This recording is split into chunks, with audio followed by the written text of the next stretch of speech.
বন্ধুরা, এটা আমি আগে থেকে জানতাম যে ড্রাগন গাছে প্রথম ধাপে যে ফলগুলো সেট হয় সে ফলগুলো সাইজে একটু ছোট হয়, কারণ এপ্রিল মে মাসে প্রচণ্ড রোদের তাপমাত্রা থাকে এবং বৃষ্টির দেখা একেবারেই মিলে না।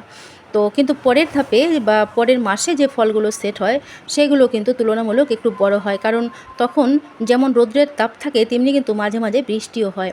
তো সেটা আজকে আমার বিষয় নয়, আজকের বিষয় হলো যে অনেকেই মনে করেন যে ড্রাগন গাছে বছরে 6 বার ফল ধরে, কিন্তু 6 বার ফল ধরে কথাটা ঠিকই আছে, কিন্তু একটা না 6 মাস ধরে ড্রাগন গাছে ফল হয়। ধরুন এপ্রিল মে মাস থেকে একেবারে অক্টোবর নভেম্বর পর্যন্ত ফল দেবে, তারপর কিন্তু ড্রাগন গাছ শীত ঘুমে চলে যায়। সুতরাং ওই 6 মাস ড্রাগন গাছে কোনো ফুল ফল আসে না। তো আবার এপ্রিল মাস থেকে বা মে মাস থেকে ড্রাগন গাছে ফুল ফল আসতে শুরু করে, ব্যাপারটা ঠিক এরকম। আর ভ্যারাইটি হিসেবে ড্রাগন গাছের হ্যাবিটগুলো একটু আলাদা হয়। তবে এই জাম্বুরেড ভ্যারাইটির ড্রাগন গাছে গত বছর এপ্রিল মাসের 19 তারিখ কুড়ি এসেছিল, কিন্তু এবার মে মাসের 2 তারিখ কুড়ি এসেছে।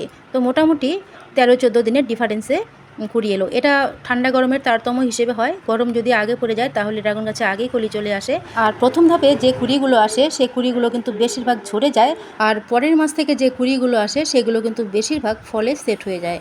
তো বন্ধুরা, ড্রাগন গাছ লাগিয়ে থাকলে এই ছোটোখাটো বিষয়গুলো একটু জেনে রাখা ভালো, তাহলে জেনে বুঝে ড্রাগন গাছের যত্ন নিতে পারবেন।